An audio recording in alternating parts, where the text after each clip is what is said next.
All right, just real quick, the last call for the raffle with Glenn Bexton's book. Thanks to Doc Thompson, who's coming up and bringing a few copies of that. It's Control, Exposing the Truth About Guns.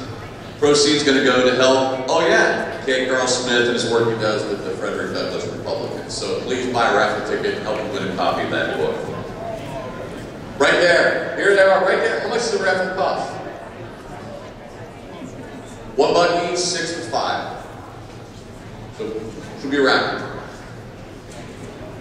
I guess since he's overlapping competition, I'm not allowed to introduce him myself, so we're going to have a buffer between me and the next guest. And a guy who I consider a really good friend of mine. He shares my passion for liberty and my passion for honest debate. And a terrific guy, and I miss seeing him in the halls at Clear Channel every day. His producer's going to come and introduce him, but I'm just pleased as heck to find out he's going to be speaking tonight. Skip Lacombe, the producer and co-host for a man I call friend. You'll hear him on the Blaze, as long as you're not listening to me, from 6 in the morning on. It's Doc Thompson, but Skip Lacombe's coming here and introduce him. Skip.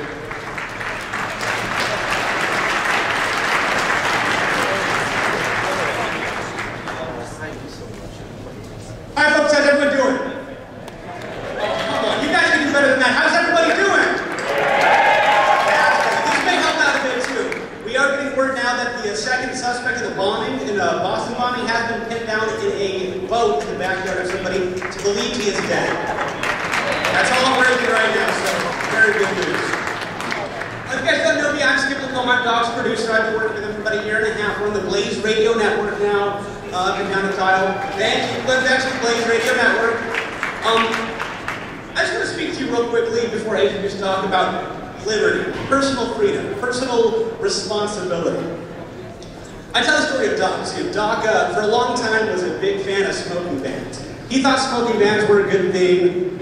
It's a good idea to go ahead and limit people to be able to smoke in certain public places until somebody finally pointed out to him that doesn't really stand with a libertarian point of view. Telling somebody that they can't allow smoking in their establishment restricts personal liberties. For instance, in Virginia, when they passed their smoking ban, 60% of the restaurants were already smoke-free. Restaurants that didn't allow smoking. So a smoking ban does nothing but reduce personal freedoms. Another thing too, the Westboro Baptist Church. How many people are familiar with Westboro Baptist Church? Fred Phelps, the God hates facts people. I find what they do morally reprehensible. I can't stand that type of hate speech. But at the end of the day, it's still freedom of speech. And you still have to fight. People died for their right to go out and do that type of hate speech. Same thing with gay marriage. I don't want the government to be involved in my bedroom. I don't want the government to be involved in my life. This is all stuff that the government should not be behind. Now, the conservative movement, the Republicans, have missed a little bit of that. You don't have to, just because you find something morally repugnant, morally reprehensible against your religion, does not mean that the government should be able to dictate that as well. You can find a happy medium in the two. You don't have to sacrifice your faith.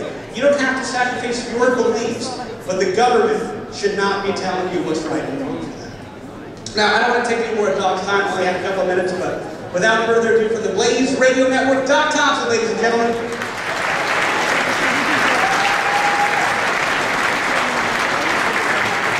Welcome to the Earth Day 2013 celebration. You're all here for Earth Day, right? This is Earth Day observed this weekend. The actual Earth Day is Monday. Once again, Monday morning I will be holding a very special broadcast, our Worship the Earth Day service.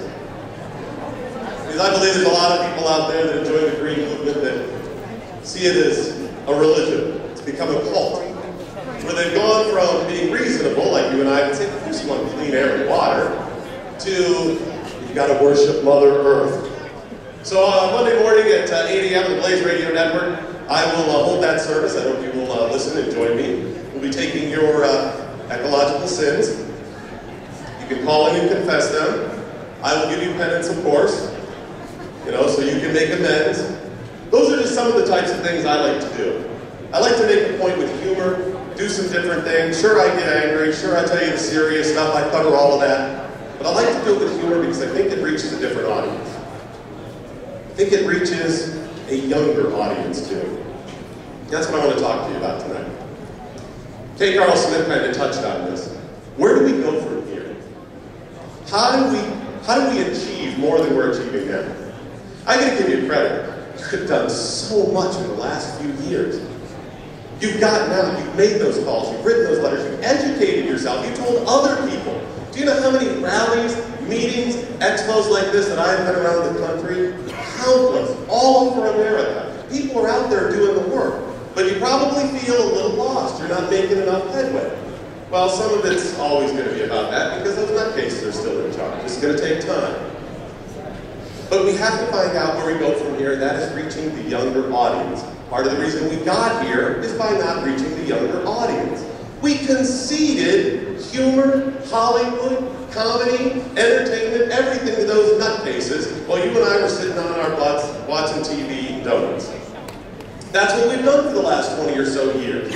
Sure, some of you are working, but I'll admit I wasn't doing what I was supposed to do. So what happens is, over the last 10, 20 years or so, kids have grown up. They tune into that Jon Stewart show, because Jon is funny. Jon Stewart is really funny. He's just whacked out of his board and wrong about everything. So they go for the humor and they stay for the brainwashing. We need to fight them on that front. We need to bring the kids in and say, listen, we are fun, we get it, we joke around, but there's a serious side too. They will get that message when you bring them along. It's all about the marketing that we've lost. Last night, I sat up in bed, as I often do because I can't sleep, and I had a bit of an epiphany about the marketing of this, and how this has happened over the last 10, 20 years or so. Now you know the political correctness. You know how we've changed words. They now mean something different, and now we use different words to mean something so it's nicer, it's softer, it's not as offensive. They don't care about it being offensive. They care about shutting you down. They care about shutting your speech down and shutting your thoughts down. And you know they chip away at your rights. They don't come out and say you can't speak your mind. They come out and say, you can't say it that way, because that's offensive. We all bought into it for 20 years. Oh, well, I don't want to offend anybody. Well, the fact is, that's an infringement on your First Amendment rights, and that's what they want. So we need to start telling it like it is. So when they say things like, you really don't want a background check for weapons of war? Weapon of war? Rocks are weapons of war, sticks are. Thousands of years ago, people were clubbing themselves with rocks and sticks, weapons of war. But it sounds good, and who does it sound good to? To you? No. You and I go, dumbasses, and you walk away. But it sounds good to the kids. Oh, it's a weapon of war. And they're afraid of guns. A tool, an inanimate object. Then they tell you, that's an assault weapon. Well, what the hell type of weapon isn't an assault weapon? If I assault you with it, it's a weapon, it's an assault weapon. It's an assault rifle. Okay, same thing. These are the types of things that they've done, and we've allowed them to do this. It's all over society. It's not just when it comes to the gun debate. You ever go into the fast food stores now and try to order a small beverage or a small fry? It doesn't exist. Medium, large, extra large, super size. What happened to the small? That's the medium. What? Well, we don't have smalls. We have bigger sizes. The smallest one you have is the small. What am I living in a bizarro world here? I go into Starbucks. I can't even say, give me a large coffee. I've got to have 17 phrases attached to it, and including the size. No, that's a tall. What? Are you just trying to make my life difficult? You ever go to the Cold Stone Creamery? They don't have small, medium, and large. Gotta have it, scoop me another, whatever. Just give me a small scoop of ice cream, okay? It's all over the place. Especially when it comes to illegals. When it comes to the illegals, you saw the AP recently, can't say illegals anymore. You can't say illegal immigrant. That is if you work in the mainstream media. Those with the plane as the plays, it's illegals. It's illegal immigrant and it will be. I continue to say this over and over again. I'm listening to Glenn Beck one morning, this week or last week after my show. And he makes a decree on the air. Not that I needed this, because I was going with it anyway. He goes to, on my network, it's going to be illegals and it's going to be illegal immigrants.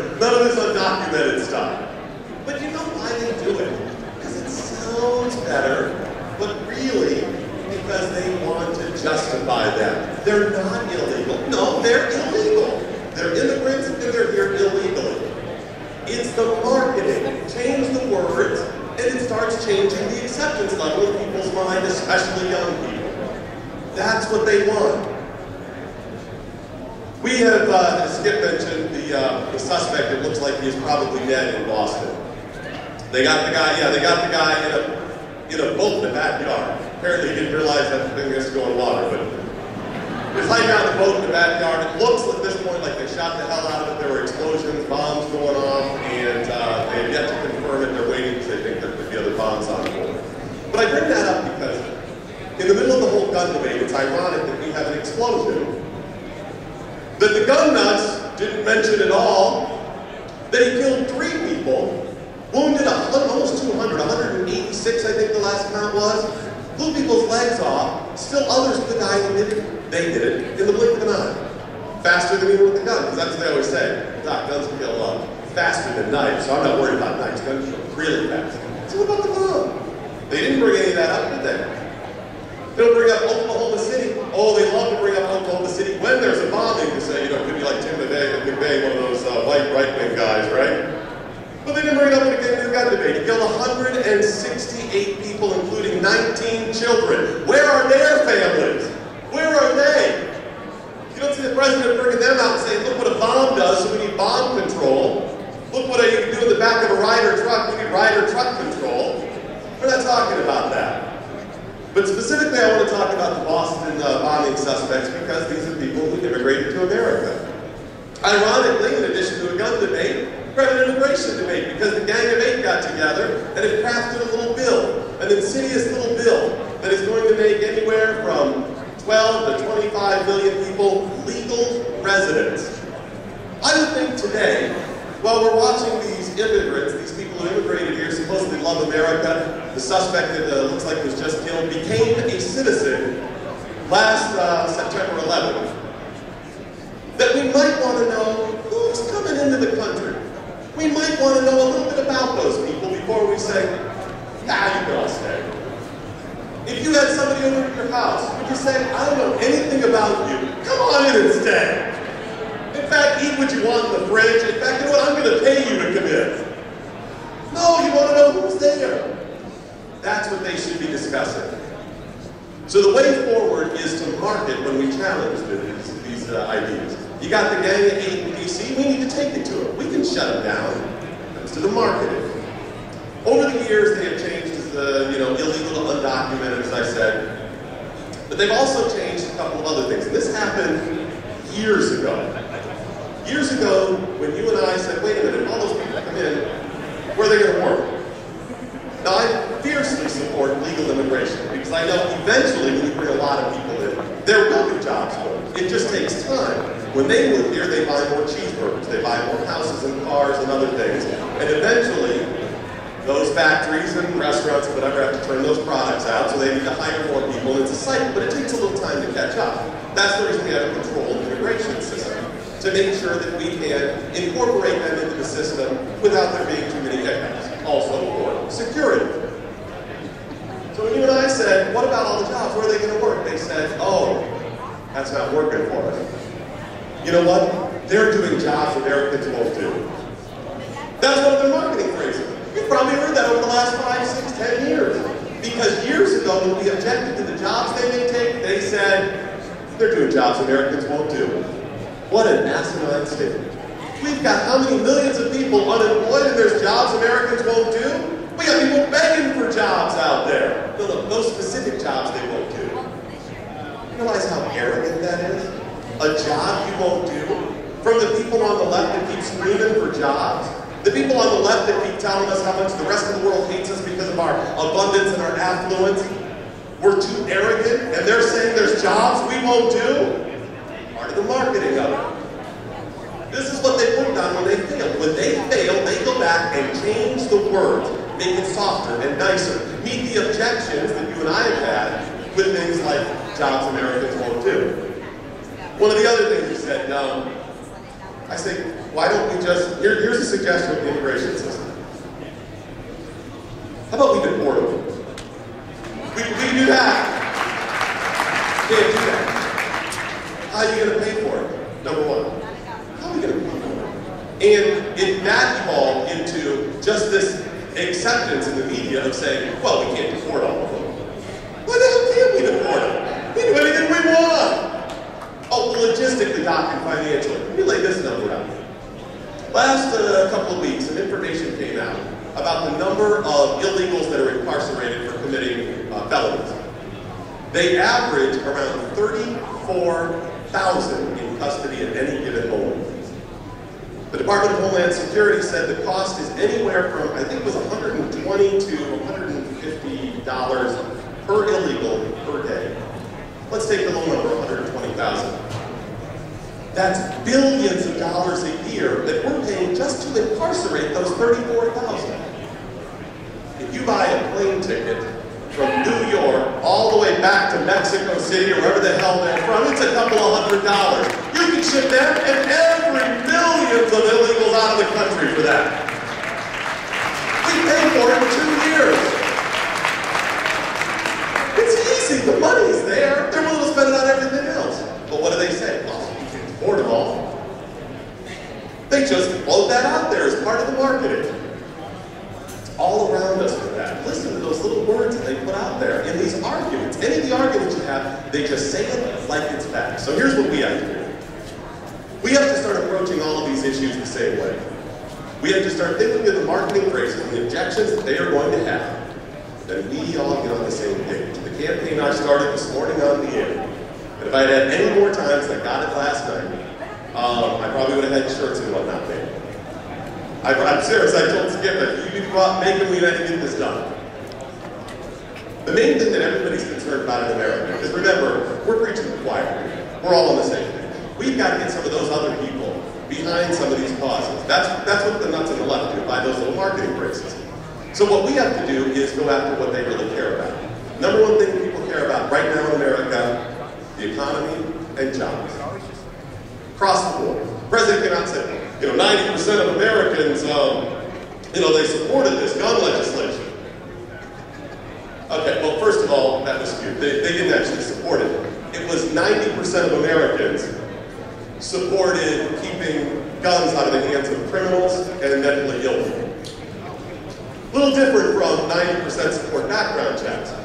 First of all, why is it only 90% that want to keep the guns out of the hands of criminals and mentally ill? Wouldn't you think that'd be 100%?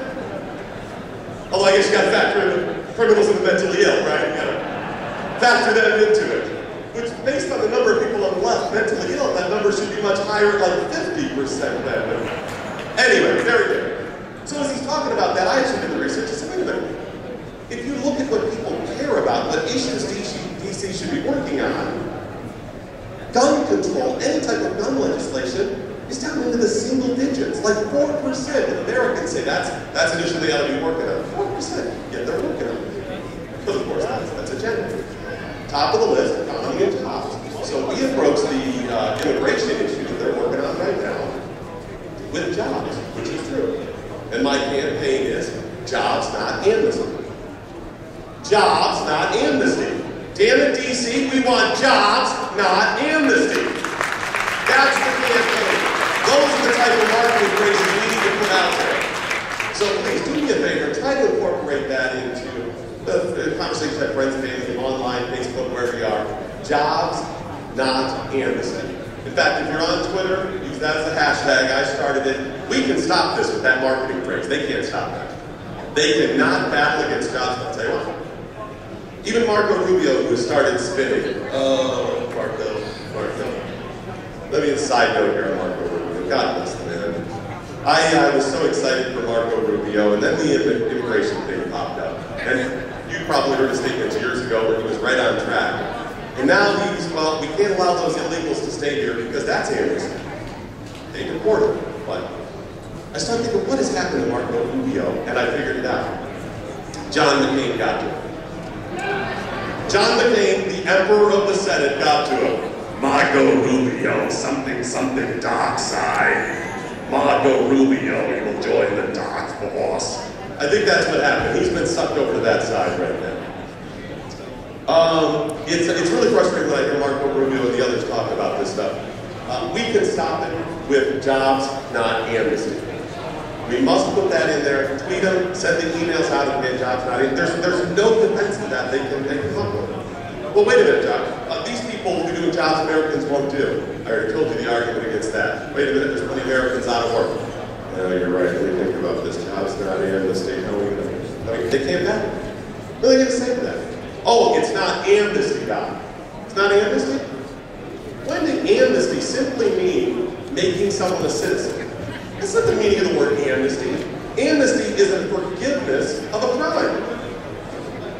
If we allow them to legally be here, we're forgiving their crime. If we give them this pathway to citizenship, which is an asinine statement, there's already a pathway to citizenship, they just didn't take it.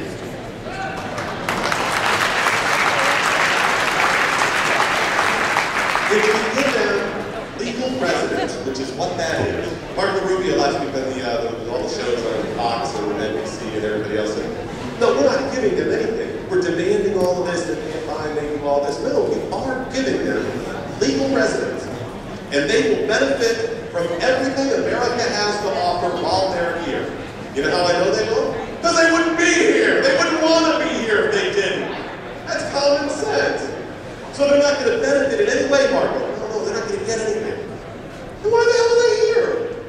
Would you be somewhere you're not getting anything, leaving your friends, family, and home? Of course not.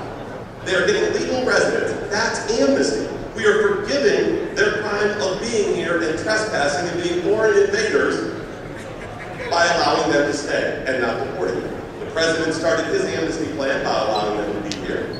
And now they're going to make it official through the Congress. That's their plan. Jobs not amnesty. They can't battle that. There's no way around that. We need to go ahead and push that. So please send it out to everybody that you know. Start using the phrase. I'm going to try to fire this up, see if I can let me use it, and start pushing it out there. Yes, it could still be stopped in the House, but I'm not relying on John Boehner at this point. I mean, do you really trust the House of Representatives at this point, even though they're controlled by the Republicans? That's the reason I wanted the gun bill stopped in the Senate. I can't trust it over there. That's my fallback plan, and I don't want to go to Plan Z, sorry. I'd rather stop it up front. Let's not get to that point. So we've got to get in front of the marketing of this stuff. Listen to what they say. When you have a message that you think needs to get out there, tie it into something big and change the message. That's the first thing. Second of all, we target the youth. We go after them with shows like Jon Stewart. We go after them with conservative or libertarian shows like Jon Stewart that are humor-based, that come at a lot of different angles, a lot of different topics. That's the second thing we do, which is kind of what Skip and I do on the air. We have to bring the humor. First of all, I'd go crazy if I couldn't laugh about this stuff. There are two forms of expression. Humor and rage. And it's much better if I'm laughing. It's much better for everybody if I'm laughing. But the other thing is, and this is a focus I have with the Blaze and some other projects I have coming up, and that is to find some other ways to put the message out there via humor and target those that are young. So here's what you need to look at. You need to look at younging yourself up as well. I know this is an odd thing to say. Younging yourself up with technology. Now, I begrudgingly ended up on Facebook because my wife's like, you really need a Facebook page about 6 years ago. And I'm like, yeah, whatever. Thank God. And I was like, you gotta start with Twitter.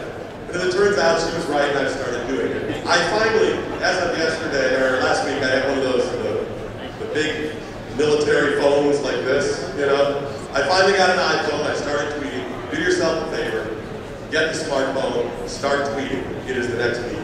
Try to stay out there, you know, with those types of pieces of technology. And also, give up your cable. Stop paying $100 a month for cable and just pay for internet and get the stuff off the internet. You can get anything you want and a lot of stuff you don't want on the internet. You can get all the TV programs, you can get shows like Glenn, you can get all of this stuff. Marketing, target the young, use the technology that's out there, that's the key. Thank you so much for everything you've done the last couple of years, all the hard work you've put together. I really appreciate it. Now it's time to take the new ideas and head forward, because if you don't, we're just preaching to the choir. Thank you so much. I appreciate you guys.